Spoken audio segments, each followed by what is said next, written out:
Good morning to everyone out there. It is now 6:37 in the morning. It is Saturday, June 14th, 2025. This is a twofer day. I just got finished doing a recording on Stephen King's Rage, which is a short book about a school shooter that he published back in 1977. And today I'm finally getting around to one of the five I've had sitting on the side of my desk for a while that I just hadn't gotten around to yet. So, without further ado, this is The Last of the Ravagers by Bryan Smith. This is part of that splatter western collection that I've been going through, which is a very interesting genre that I found myself on.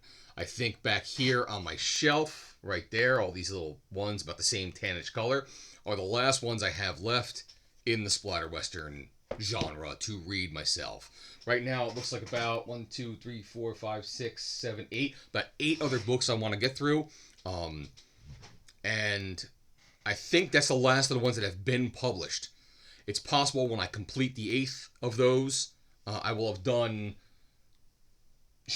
almost 15 to 20 of these in total. So I might be done with them after that. We'll see what happens. We'll see where I'm at. And things like this, I like to doing like the book review of what I've just read, because it does help me keep it in my long-term memory longer. Because there's not only the reading it, where you tend to have a tendency when you're done to forget some of the details, but then I have to kind of go through it again and flip through when I do my notes to talk to you. And then I'm going to talk about it as well. So it kind of like does help me embed memory a little bit better. Not as if I'm like the guy from Memento that has no long-term memories, but there's a lot up there rattling around. So this one here is a fun little monster zombie type book for fans of the genre. Okay? And it starts out pretty good. Okay, you start out with a bounty hunter just hunkering down for the night. He's got his horse grazing, he's got the campfire going, and he's got his fresh load of bounty bodies just waiting over there in the cart. The end of a day. And there's descriptions of him sitting there, and you hear all the sounds of the coyotes, or coyotes, however people say it. And he's listening to them because it's kind of like music sometimes in the background. And he's just dreaming of the cash that's going to be handed to him for handing in these bounties. And he's kind of a well-read man for a cowboy. You know what I mean? He ruminates over his old battered novel, which is like Mary Shelley's Frankenstein in this case. The foreshadowing. And he's going to reread this by the fire for like the dozenth time. As he settles in for the night by the campfire, he starts to hear some strange sounds out there. And the coyotes are starting to yip in kind of like those end-of-life yips that like that was horrible, but I tried. In my mind, it sounded great. I just can't do that. So he investigates. He draws his rifle, and he goes to where the sounds were emanating from. And now he seems to hear sounds coming almost from the load of corpses that he had set down. And he gets the sense that there's like critters near the corpses. So, and they're making these unhuman noises, these chitterings, these hungrily kind of noises. And then eventually he spots one. Something he's never seen before. This short, squat, round head, all teeth. In fact, it's kind of like this picture right here. That's what he kind of sees. So he's like, what the hell is this thing? In fact, its face is almost all teeth, and it scares the bejesus out of him. For a moment, at least. This is the scariest thing he's ever seen. It's when the corpses start sitting up and they're trying to get out from underneath the tarps that they're wrapped in that his cackles really get rattled. And by the way, at this time, I'm just going to say cue zombie number 1, okay? And now he's like scanning around in bewilderment, like, what is going on here? And he can kind of perceive in the darkness that there's many other silhouettes of these short, squat bodies, and they're all making these chittering sounds, and they're starting to echo from all directions. At which point this guy gets his nope moment, and he just hightails it out of there. So, nice, good opening scene that Bryan Smith has written on this one. So he gets you into it, and there's no delay. You're really going for it. Then he transforms your vision into the nearby broken down town of Snakebite. Okay, a little town in the middle of nothing in the Arizona desert. Miles and miles away from any other populated town in the region. Okay. And in this town, something has just occurred. There's a whore. She's been attacked in an alley. In fact, practically had her arm ripped off. And she's been gnawed upon. And this is a thing. This doesn't really happen in Snakebite. So they bring her over to the local Sawbones, and he takes a look at it. So, shortly after this, and the rumor mill's starting to spread through Snakebite, like, oh, what happened to her? What can it be? Maybe more coyotes came into town and took care of this, But all of a sudden, boom, our bounty hunter finally makes his way into the saloon. Of course, when you have to get into town, you go right to the saloon, popping down his whiskeys, and he's talking about little monsters in the desert. Oh my God, something's happening. I have my bounties out there. This happened. I got out of there. I'm scared as shit. So you already see pretty quickly on, there's a confluence of the two events. That something is amiss and something is happening near and around this town. Now there's a cut to.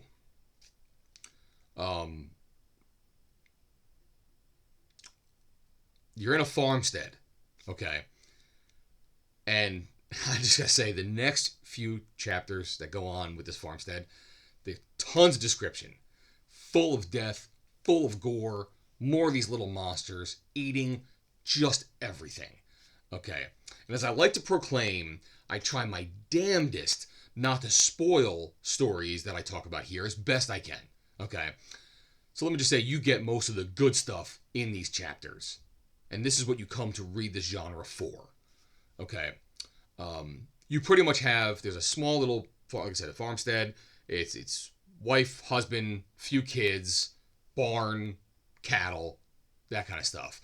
And the wife is getting very amorous to the husband.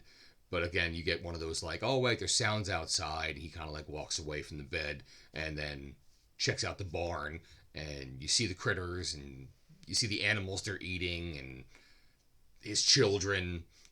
And it just really gets into the dark stuff too. And then the wife comes out too, and it continues the dark stuff even more. It's something else. I mean, I know I'm not giving you a great description. Again, I don't want to spoil anything, but this is, again, another meat and bones part of this story that is enjoyable if this is a genre that you find enjoyable. Pretty much, meets expectations or higher in a splatter Western novel. Pretty shortly after the aftermath of these scenes, and the wife is walking away from the house, we actually start meeting our main antagonists, the big baddie. His name is Doyle, by the way, and he's introduced. And with his introduction, besides the fact there's little monsters and zombies and whatnot, you start to get a little bit into that magical realm. Magic, the macabre, supernatural, they permeate a lot of these stories. And they always get an introduction, if not immediately, eventually. And this is where Doyle and that starts to become a part of this story. And it's interesting how his magic can grow. And I'm going to be crass here for a second, but Doyle has a tendency just to have sex with his prey in just a depraved and full manner. You know what I mean? He seduces women who practically just tear off their clothes in his presence, and then he just gets it on, as they say, And this prey, he might even bring like a second woman into it. And the prey will willingly stab and murder these women in front of him. And then, let's just say they will frolic in the wounds in some kind of sexual ecstasy. And as this is going on, they'll even try to bathe themselves in the bloods of their victims. So it's just dark magic, almost ritualistic in a way. And with this sex, with Doyle, it almost like empowers the women. It almost fills them, figuratively and literally, with some of that dark magic, the dark energy that Doyle possesses. Okay. And in turn, they then create more carnage. Because now that they're imbued, say the women, they can now seduce others and infect them and then get their own dark energy and just make it spread like a virus. Back in town, we go back to the whore victim in the doctor's office, and then we start realizing that the doctor's pretty much depraved himself. You know, it turns out that the woman actually isn't even fully dead. To which the doctor actually goes and finishes her. You know, it's one sadistic son of a bitch here, and he's got a hobby. And the hobby is trying to find a cure for death. He's even got some madman surgical notes, and he's trying to tweak some formula this guy wrote that kind of has a way to bring people back to life. And, you know, in this instance, he's successful. And he's got a fresh corpse to work on, and he goes through it.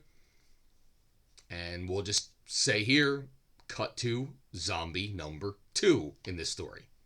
Okay? Sorry, got a little itch. Okay. So, I'm going to pull back for a second. I know this is going to be a very quick episode, I'm pretty sure, but you got the majority of the stage set when you're about this part of the novel. Okay? You know who the big baddie is. You got monsters and zombies and what they do in front of you. And the killings, you know, they start from the outskirts of town and they're slowly working their way inwards where more people are, towards the center of town. And typically a saloon. Okay.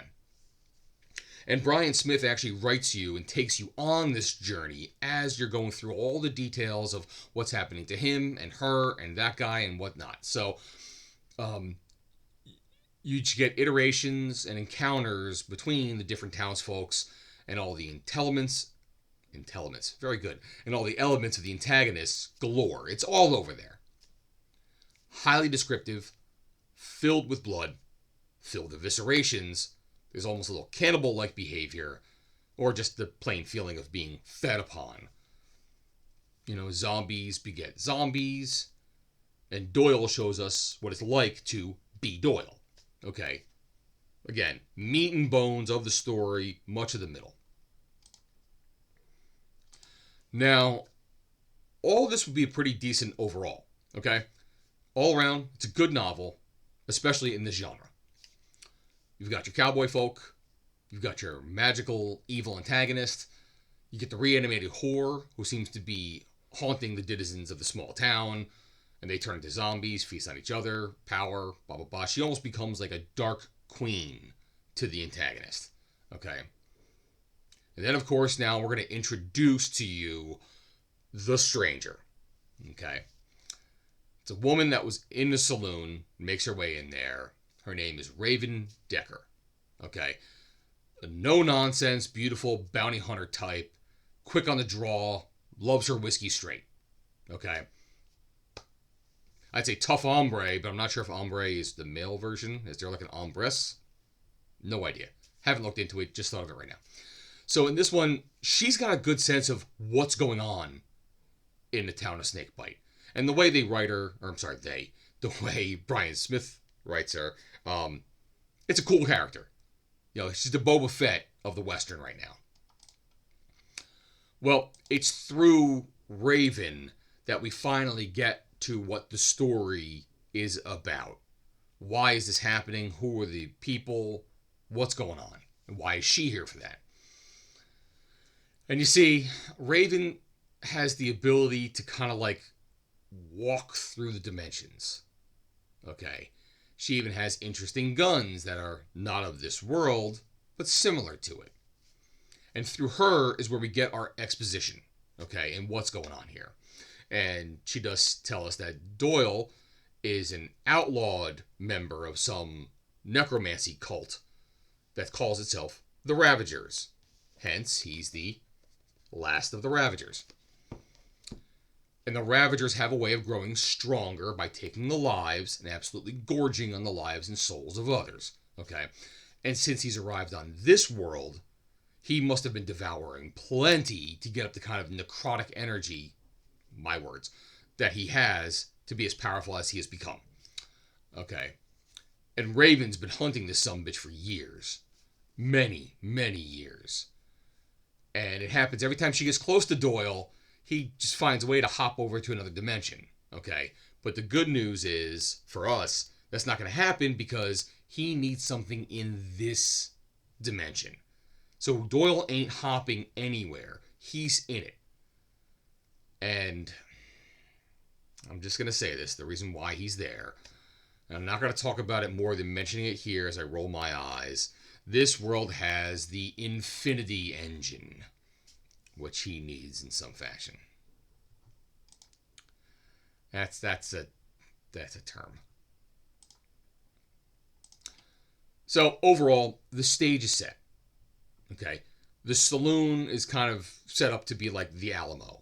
You know, all the people who are not under the sway of either the Dark Acolyte, whose name is Eleanor, by the way, Doyle, or the Acolyte, they're inside. They're boarding up. They're ready for a gunfight, okay? A hurricane or tornado starts to whip up outside the saloons, just hurling objects everywhere, so there's constantly battering against the windows and the side of the saloon. Eleanor appears outside, and she's got a veritable army with her of the undead that she has swayed in the course of her rise in her dark energies. Bunch of those little squat, teethy-faced monsters are out there. I think they're called Mogs, by the way. And Doyle makes it to town himself. Okay. And this is where you start to think, how can these people survive this? Because they even showed sometimes that killing a zombie isn't easy. This is in some of those other townsfolk chapters that happen in the middle as you're starting to get more and more descriptive. How's this whole thing going down? And the suspense, the drama, it's all building right here. So you're on the edge of your seat as you're reading this stuff. And I'm kind of with you right there as well. Edge of my seat, reading this, what's going on here? And the stage is being set for a great many chapters. And it's really fleshed out, no pun intended, with the Eleanor character. And you can physically feel her dark powers rising and growing and such. And the last stand that's written, it's pretty edge of your seat stuff going on there. Unfortunately, Bryan Smith kind of Stephen King'd this ending here. It's like, and it happens like all at once. You know, all the tension that's been building to the climax that's been geared towards the anxiety of how it's going to resolve itself. Then, you know, one bullet takes care of things. The army doesn't really appear to be used or become a problem. It's almost like if you ever watched a Game of Thrones show, you know, the Dothraki army. For 6 seasons or so, they're like, oh my god, this amazing army. If they ever get over here, we're all dead. And all of a sudden, they kind of like go out in the darkness and just snuff out. You don't even see it. You know, Doyle gets into the saloon, and there's the climax with the Infinity Engine. And it's like 5 or 6 pages just resolved. And it just let the wind out of my sails so badly. And even like the epilogue-ish kind of area. If you ever saw a movie out there, one I kind of enjoy a little bit, called The 13th Floor. Okay, I like the movie. Very underrated. It's a very world within worlds type of storyline as well. It's a movie adaptation of a 1964 novel by Daniel E. I'm going to say it completely wrong. Galouye or whatever. I'll put the wiki link down below. You know, and it has an ending like this too, and it kind of looks like this picture I'm going to throw up here. But you know,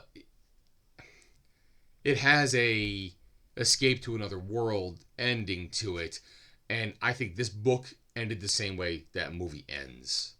You know, and for me, it had kind of like that I've seen this one already aspect to it, which I already know it's not very fair to say that. I mean, tons of books and movies sort of end the same, but for a Western, you know, even a splatter Western, I felt a tiny bit cheated. Is that the right word? When it finally got to its conclusion. So, and I'll say, Bryan Smith had some real potential of where this thing could have gone. Not being a writer, I don't really have examples of what he could have done with it, but it was like, you know, big, massive building to just fizzle. You know, it's like seeing a tsunami coming in from the beach, and all of a sudden it just flatten out and go away, and nothing happens. Which, by the way, is the theatrical ending of The Abyss, if you haven't seen it.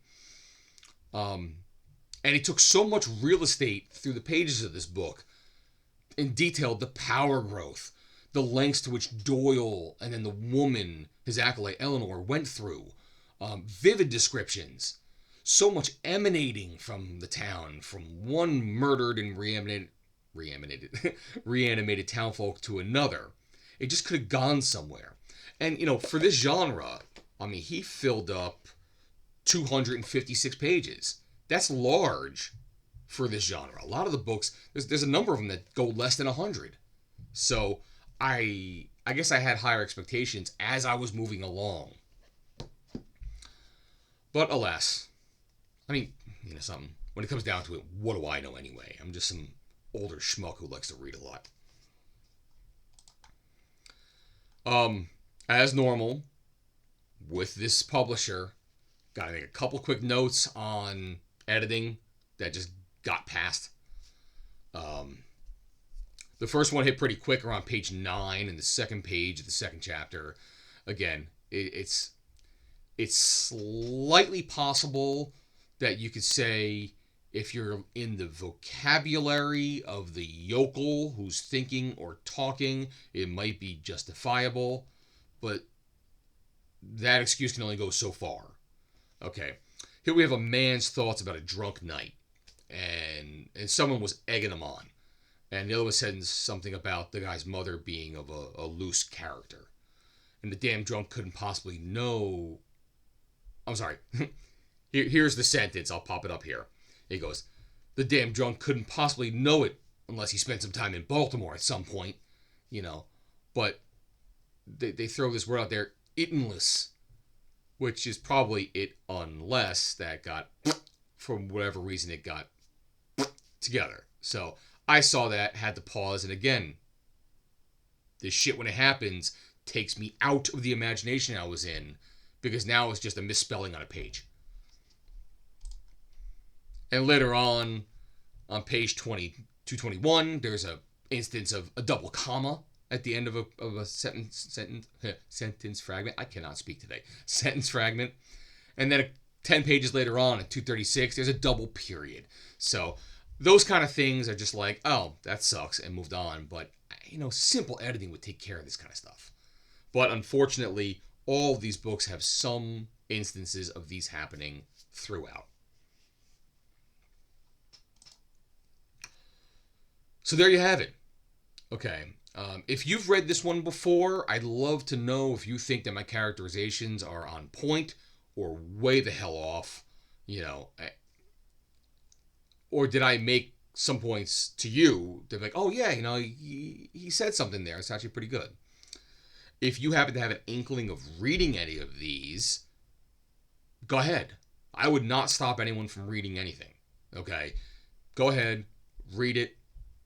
Do what you got to do. Or, I guess the question is, where do you stand now?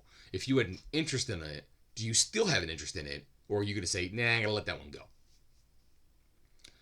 I always say it's better to come to your own conclusions. You know, I'm not trying to sway the masses out here, trying to say, like, buy this book or avoid this book, ban it and burn it. You know, I'm just one that lets you know where my tastes lay. You know, so if it's your cup of tea, let's grab some biscuits and have a little party. Okay.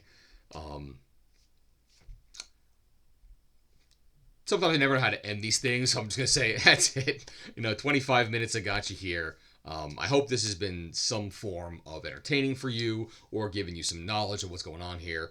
But if you get a chance, or don't get a chance, whatever, Last of the Ravagers, a splatter western novel written by Bryan Smith. I've said my piece. All right. Cheers.